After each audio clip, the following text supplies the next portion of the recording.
name is Johnny, and this is Live with Johnny. We're in the studio, relaxing, chilling. You feel what I'm saying? Y'all know it's hot outside, so this is how we gonna rock it. I'm a man, though. A man should be able to take his shirt off. You know what I'm saying? So as long as your body right, it should be no issue, right? So anyway, we're gonna do the news like this tonight. Shit. Okay, so y'all know Donald Trump been fucking shit up. You might as well get it out there. Donald Trump been fucking some shit up. But we've been pissed off. But I want to talk about like tonight, like how his supporters are feeling about how he's doing with things.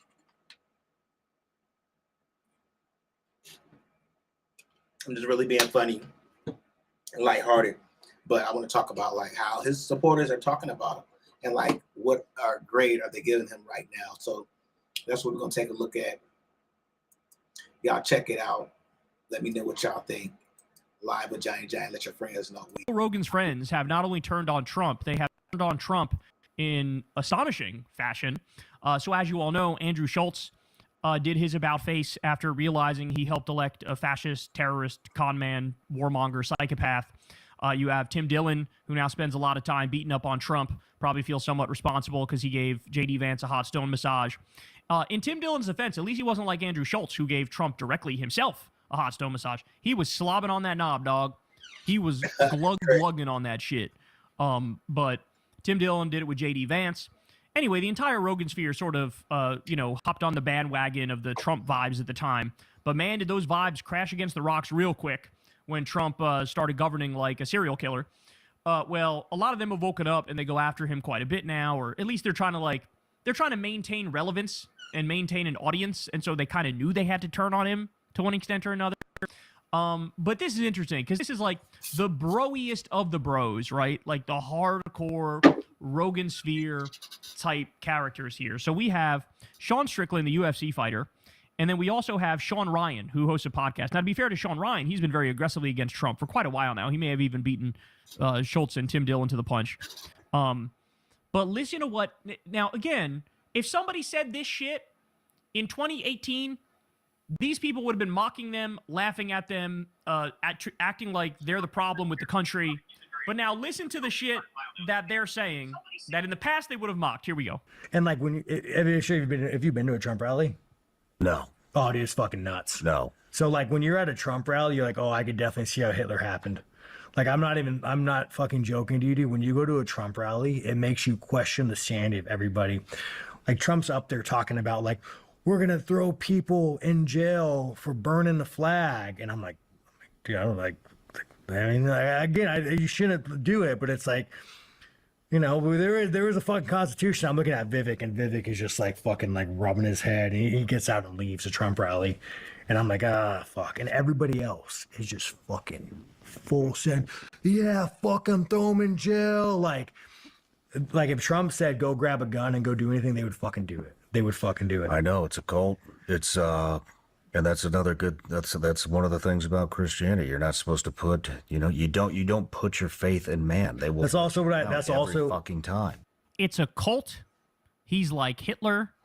It's like a hate rally. When liberals and leftists were saying this shit in 2018, we were all called crazy. Right? Like we were, Trump derangement syndrome, you're out of your mind, you're overreaching, it's not as bad as you say, you're actually making people like Trump more because you're too harsh against him. Now here, Joe Rogan's friends, in the year of our Lord 2020, oh yeah, when I was at that Trump rally, it made me realize, I saw how Hitler happened. For sure, all these people are brainwashed, these people are in a cult, no matter what Trump said, they would do it. It makes you question the sanity of all humanity. I was looking around like, what the fuck is going on here? This is crazy. This is wacky. This is wild. By the way, who's the one lagging the most behind in these conversations? Joe Rogan himself, the man himself. And it is not a coincidence that he texts directly with J.D. Vance. He texts directly with Donald Trump. He's talking to Donald Trump on the phone, having somewhat regular phone calls with the President of the United States of America. He, every month has on a new Epstein-class disgusting billionaire? Whether it be Peter Thiel or Mark Zuckerberg or Elon Musk 87 times or Mark Andreessen or any of the other fucking scumbags he has on. He's part of that club. So the guy who theoretically on paper was more progressive and to the left of all of his buddies. On paper, you go back to Trump's first term, on paper, Joe Rogan is to the left of Tim Dillon. He's to the left of Andrew Schultz. He's to the left of Sean Ryan. He's to the left of Sean Strickland. He's to the left of all of these people. Somehow now, he's lost his way so thoroughly and so completely that all these people who are to his right have seen the truth and been more honest than he has been. He is completely and utterly blinded by his personal friendships with these people and probably the fact that he got $1 gazillion from his fucking Spotify deals and whatnot. He's now richer than God. He's got more money than he knows what to do with. And so he's hanging out with other people who got more money than they know what to do with. And so they're having secret conversations about building doomsday bunkers and enhancing your life using AI and downloading your consciousness and, biohacking and all this fucking bullshit. Completely and utterly disconnected from the lives of regular people. Doesn't know what it's like to struggle to pay a fucking bill. Doesn't know what it's like to go, oh shit, I can't afford steak because it's skyrocketed in price because of Trump's horrible policies. Doesn't know what it's like to go, oh shit, gas is over $4 a gallon. That sucks. I'm struggling here. And the guy who was both to the left of these other guys and conspiracy-minded, now all of a sudden he can't see any conspiracies. All of a sudden the conspiracy... Here you have a guy who's mentioned in the Epstein files 1 million fucking times. 1 million times. Somehow Rogan has not put two and two together that Trump is in the Epstein files, and he's probably a co-conspirator with Jeffrey Epstein. Hasn't put that together. Hasn't mentioned the name Katie Johnson on his podcast, the 13-year-old who accused Trump of raping her. Hasn't mentioned that 2011 email that Epstein sent that's in the Epstein files where he said Trump is at his house with one of the victims and he's been there for hours, meaning there's pictures and video of Trump with underage girls. Hasn't mentioned any of that. For a guy who was all about the Epstein files and all about conspiracies, all of a sudden, not too interested in these conspiracies. Not too interested. A guy who's, I'm anti-war and no new wars is the reason I supported Trump. Suddenly, not too interested in going through the details of this illegal war of aggression against Iran, which he could do, but he's not doing. Talk to him on the phone. He's still texting. He's still showing up to the White House for fucking ceremonies where they sign bullshit executive orders that are just symbolic by nature. Rogan had somebody on the show, Cameron Haynes, who told Rogan to his face, bro, Trump used me. He used me knowing I'm a national parks guy. He used me to make it look like he's protecting the national parks when he just opened them shits up to logging and mining and all sorts of pollution and destruction. He didn't care about that issue at all. He just used me for popularity. He had Cameron Haynes say that to him, and Rogan was sitting there fucking stone-faced, not realizing, bro, he's calling you out directly.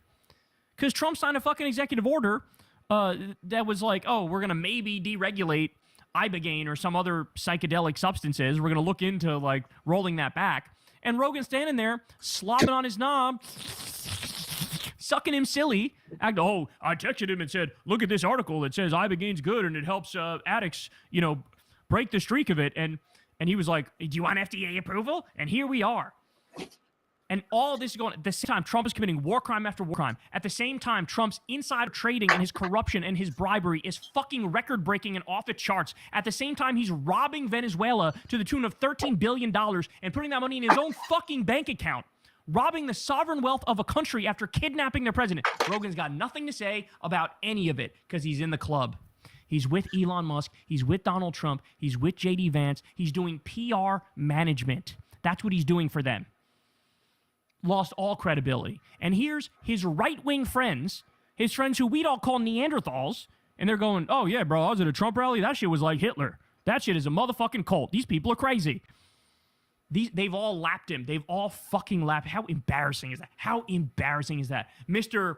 Oh, I'm politically homeless. I actually lean left. Who, me, bro? I see problems in both parties. I've always been politically homeless. I see the problem everywhere.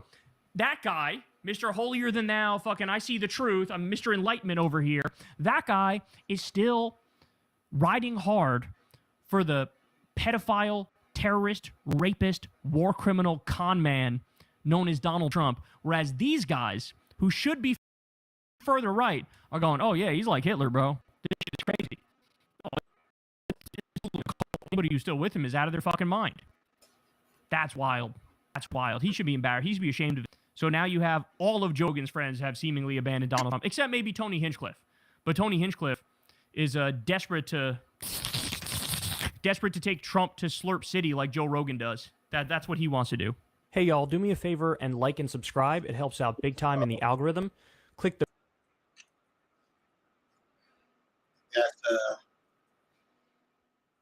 That's crazy. If you want to follow him, you can follow those directions and follow him.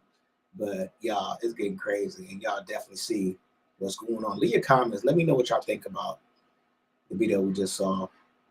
And, support. All right, y'all. My name is Johnny Johnny.